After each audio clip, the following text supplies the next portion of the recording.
He really raised himself. No, but what about your mother's family? Well, my mother's family were Bantus. They were right out of Africa. We can trace our heritage right back to Africa. What was her name before she married my father? Taylor. Oh, you mean Lula May? No. My mother. Your mother. Oh, yeah, Taylor. They're Taylors. And there were only two of those girls, my Aunt Letha and my mama. And they finished high school back then, when high school was 8th grade. And they got the reputation of being the Taylor girls, being smart, going to high school and everything. Where's her family? Where were they from? Mom's family were, well, actually they came out of Hookerton. That's where they brought my mother's great-grandmother from Africa. They brought her to Norfolk, and they sold her in Norfolk to the slave owner in Hookerton. And that's where she came, that's where she was raised and had her children in Hookerton, North Carolina. Right out from, out from Kinston. Right out from Kinston. It's almost walking distance to Kinston. Probably not even a place in there. And listen, the house that my great-great-great-grandmother was a slave in, when Eddie and I got married, the chimney and part of that bottom floor was still in Hookerton. Eddie took me to Hookerton so we could look at it. And I used to sit under the table while they talked, grown folks talk, and be real quiet. And I learned a lot about our folks, you know. And my grandmother used to say, little pictures have big ears. And that was letting them know that I was sitting up under the table and real quiet, you know. I went to my Rena, my Mary, my Emily. My Emily was the daughter, my Emily's mother was the one that came out of Africa here. And how they got her, over there when they have a sort of a festival of some kind for all the young people, but they had to have a grown-up to go, 2 or 3 grown-ups to go as chaperones because they went to another village and they had to stay 2 or 3 days because they had to walk and walk back. And I remember when my Emily died, they took her body to the cemetery on a dray. You know what a dray is? It's one of those long wagons with the horse drawn it, but it's a long flat wagon. And I was riding with my daddy and my mom, and I was 3 years old. And I remember riding behind that dray. Who were you riding in? In Daddy's car. Car back in there? Yeah. Do you know my father was the first black man to have he had the first black drugstore in eastern North Carolina? Mr. Temple gave him a drugstore down on North Street in Kinston. And he was so young and he had been through so much, it was too confining for him.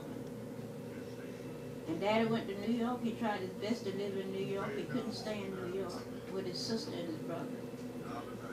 After he let the drugstore go. Mr. Temple didn't want him. We had a car, an overland whippet, and a chauffeur, Victor. We were rich. Honey, my daddy was something else, you know. And Mr. Temple put him in business. He could read and write prescriptions just as good as Mr. Temple could. And didn't finish school. 3 grades.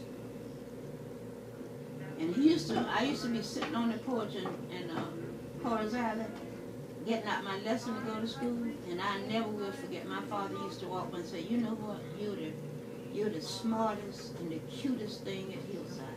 And I believed it. And this is what I say people should tell their children. Because I told everybody, oh, I'm the smartest, cutest thing at Hillside. I said, what? My daddy said so. And I believed it. And no matter what situation I had gotten into, on my job or anything, that would hit me right here in the head. You're smart. And right now, I tell anybody, hey, I'm much smarter than you. And I am. I'm losing it now because of my age. But honey, I've been a smart thing in my life. Just like Daddy. And my mom was beautiful. She was smart. She could sing. She looked out for Louis May's children. It's not one single one of the women that had children from my father that their children hasn't ate at my mother's table and slept in her bed. Including me. Yeah, she never turned them down. Including me. Yeah, I know. That house right down there that they have right now. Right. I stayed in that house right there. I know that all of them have been in there. Every one of them has at one time ate at my mother's table and slept in her bed. She never turned them down, no matter who they were. And Leah and all those women that had them children from my father. I talk about Leah. Yeah. She's the one who had Cynthia K. And Yeah. you said Cynthia K. stayed with you. She did. Now she doesn't speak to me. I said she's in Chicago now or something? In Chicago. She said her daughter called me, and I told her daughter to hang up and get your mother. I might have. Because I'm a mother to Kay. I can tell my children what I want. She stopped talking to me. And Ed and I took her down in Kingston to raise her. Willa Mae, my sister, Ed and I went to Durham. And Kay was just a little dirty little thing. And my sister Willa Mae put her in my car, in Ed's car. Said, take her down to Kingston and help her. She don't have nobody help. She wasn't about 18 months old. And we drove that child to Kingston and she didn't have changing clothes. And I bathed her that night and put her on one of Eddie's shirts to sleep in. And the next day we went downtown and bought her clothes to wear. Where was Leah's other two kids? They stayed with her? Oh, Leah. She had two boys. I don't know when the word Daddy picked up them women from, you know? Well, she ran that house over there on Proctor Street. She was there.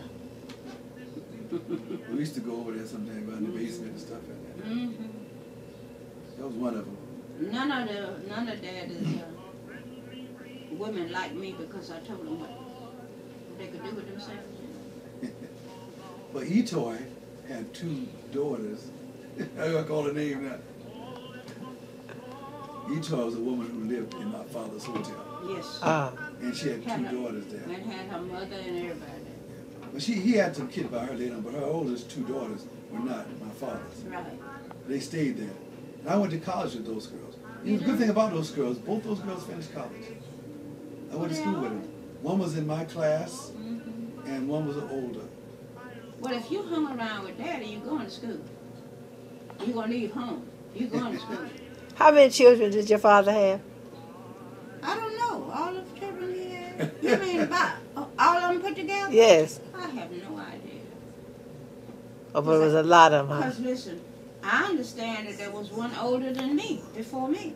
Oh. That's what I I heard. can't count those in. Yeah. I count 6 there, and 4 by my mother, and 1 by No, it was Leah, 7 here. 2 by It 7, was 7 of us. 'Cause 7, one of them, 11, and Leah had 2, that's 13. Etoy won 14. He had 3 by the last one, 17. I count 17. That's all I know. Well, I don't count them because I don't even like to think about it. Because every single one of them got one child named Coy or Welton. Okay, that's the stupidest thing in the world to name your child after another woman's husband. And a junior. Call him junior. Maybe one junior. That's Yeah, Bobby. you know, his youngest kid is a Walter. Who is he? His last wife, What's her name? what's that? You saw him in her house? I can't think of She has Alzheimer's now. No, she don't know all the time. Yes, who is she? I don't know if she does. I saw it. I don't think I told you this. We went on that street, and I didn't realize where I was. It was a fire in the park. Somebody had set a fire in the park, and we went out there, and it was a small fire. And put the fire. So we were standing. I was standing. I was looking, and I said, "Looks for me." And I saw them daggone fake deer that he had in his yard. Y'all remember? I don't know if you remember seeing that, but when I got to know him, he had. Put you won't leave. You all right? Yes, ma'am. He just got finished eating the sandwich. He had some fake deer in the yard. You know those plastic deer. So I said, that looks like my grandfather's house. And then I asked the lady, I said, ma'am, I said, do you know who lives over there? I said, are there Iceland's there? Christine, that's her name. Christine. And then she said, you talking about Mr. Esler? I said, yeah. She said, that's her sitting right over there on that. So she wasn't there. She was sitting next door on the porch.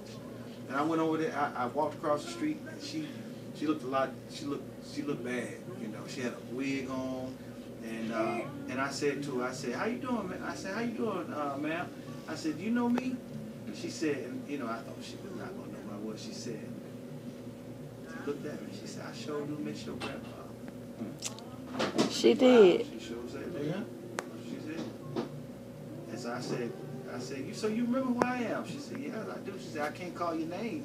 She said, "But I remember you coming by here because I used to go by there when I was getting to know him. And I was in Durham and I found out he was there. I used to go by there and take him groceries, and that's how I found out he liked pecan pie. I used to take him pecan pie, and you know, I'd take him groceries by there when I was on my recruiting car, you know, riding around Durham, and that's when, you know, we had a chance to talk.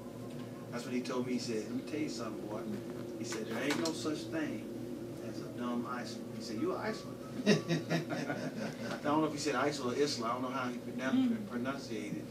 But he said, "Ain't no such thing as a dumb Iceland." That's right. And the first time I came up to see him, I said, "How you doing?" I said, so I finally get a chance to meet my grandfather. He sat back, he said, "Whose boy are you?" He used to always act like he liked me too. Did he ever say anything about me? Yeah, he always used to ask about you. Uh-huh. He had so many kids, don't know who He said, whose child are you? that's right. He said, "Whose boy are you?" I said, "I'm Corey's." Well, he said, "So you Jake's boy?" I was afraid, "You Jake's boy?" "Oh, okay. And we hit it off, and I would go visit him. You're not Jake's boy. Yes, that's Jake's. Yes, ma'am. This is Levy. Oh, while Liz is pulling your leg. No, she's not. Nah, she's just Mr. B there. Yes, ma'am. They all look alike, don't they? You can tell they're related. You know what thing I got my father a long time ago is that I got it happen later on. But he always ate slowly and deliberately. He's always nice and slow. So I should copy that. You don't know where your father came from. They were an elite family in Kinston. I mean, they were top. I mean, not second or third, but top. Uncle Tom had this store, and he was considered a very good businessman. And Uncle Clarence, boy, you never heard of Uncle Clarence. No, you said he had a brother and a sister. Yeah, I sued him. I thought somebody lived in Baltimore. I thought Daddy would leave once every now and then he'd leave Durham. He never would leave Durham almost. Mm-hmm. But he'd leave Durham and then go up. I always heard it was in Baltimore. Uncle He had a Clarence. brother in Baltimore. Uncle Clarence. That's who that was, Uncle Clarence. Oh, okay. There were just three of them, Aunt Suda Mae, Uncle Clarence, and Daddy. That was just the three of them. Daddy was a baby. It's interesting that those people never saw all my father's kids. Huh? Really? We had all kinds of They nephews didn't, and they stuff. didn't like that. Oh, they didn't even talk about it. The Islas talk about something like that. Of course not. So he was the renegade. Who, Your dad was the renegade. The women were the renegades. Dad ain't never run after nobody. Every woman he had ran after him. And because they would even have that, Dad said to ask me, "Where's your daddy?"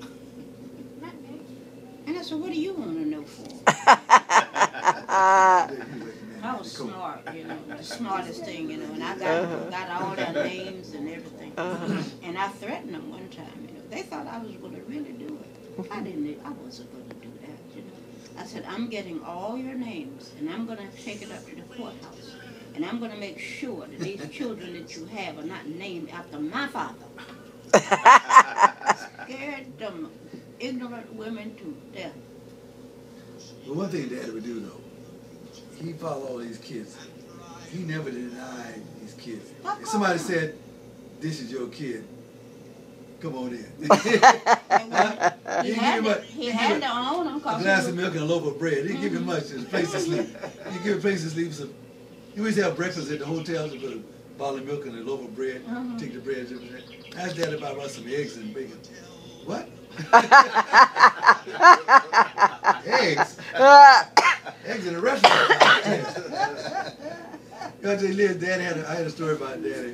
When I was in college, I took a group of guys down to the restaurant, Uh-huh. and I told my father's restaurant.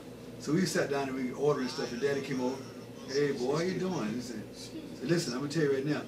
You got to pay. Well, you're going to pay half price for the food, but you got to pay full price for the sodas. And the kid said, "You sure that's your father?" I'm my father's restaurant. I got to pay. You got to pay half price for the food, full price for the sodas. Well, you know, Jim was the only one I think that I can remember that Dad let use his charge account down at the men's store. Yeah, Dad had let Jim, because see, Jim was working at the hotel and he wasn't getting paid. No, he didn't pay anybody. No, he didn't pay anybody. The only thing, family, he didn't pay. He didn't pay. But you know, I think he wound up having some very, very smart children because we had to look out for ourselves. We didn't have anywhere to go. And he'd make a way for us to get there to make the money, but you had to work.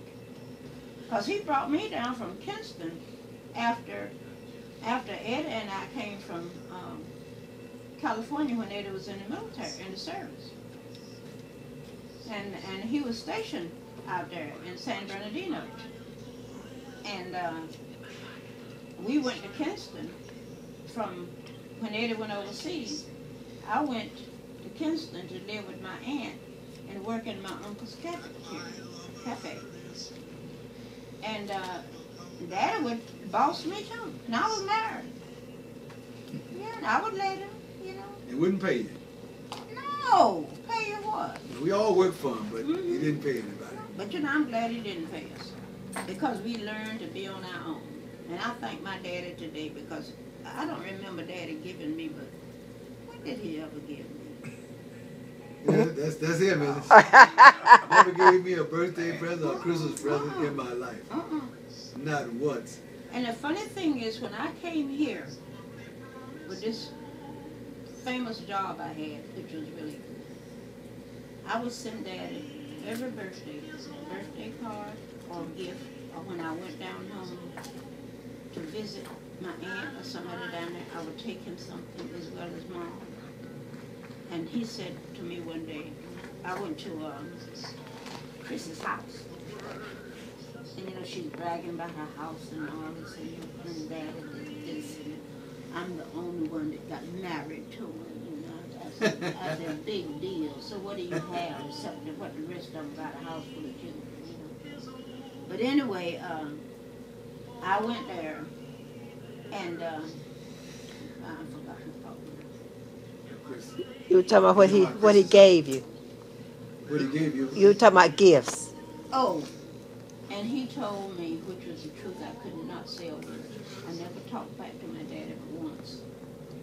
He told me, he said, I said, Daddy, you don't, I said, I love you so much and I'm your first child. I said, you know, what is it? Why aren't we as close as I'd love to be?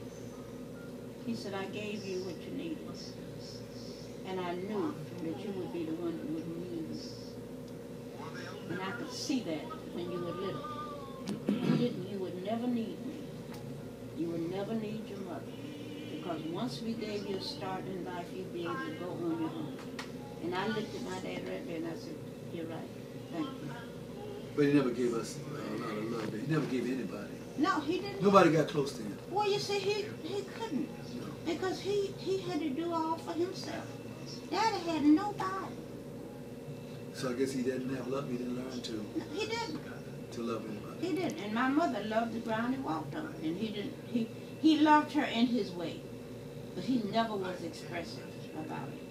Because after I came up here and was grown and Ed and I were married and all this stuff, when I would go home, I'd hug him and he would do like this. Really? Yeah. He didn't know how to. Well, what happened to his parents? What? They died He before died when he was in when he third was- grade. Oh, when he was a child, Yeah, he young was a child. child. He had nobody. So he never had grown up with love. Oh, I see. And his brother and sister left him with Aunt Edie, and Aunt Edie had cancer on her leg, and she would sit in the door and watch for him. And Mr. Temple gave him a job popping popcorn. And Aunt Edie could hear his bicycle coming when he'd be coming home up that railroad, you know. So he started working for Mr. Templeton when he was how old? I guess he's about 9 or 10. And he was sort of like an apprentice to him, and Mr. Templeton was the druggist. No, he wasn't no assistant to him. He Pharmacist. He popped popcorn. They had that big popcorn machine outside, and his daddy was popcorn. But how did he learn to be a pharmacist? So after that, he became his assistant. Yeah. But you see, he was after he got old enough. But the one thing I say about Mr. Temple, I met him about 2 or 3 times. He recognized how smart Daddy was. And I do believe that if they weren't so segregated down there, that Daddy would have gone to college and been the best pharmacist. But you see, it was segregated. He couldn't do that. But he did what he could for that. He paid Daddy for popping that popcorn. Try to tell you, wasn't money. Daddy opened a club out of the city, out of Durham, way out there. Juke joints over there. And for the first time he bought a car, was at 55, some Mercury, red Mercury white top. Because he walked all the time. That wasn't his first car.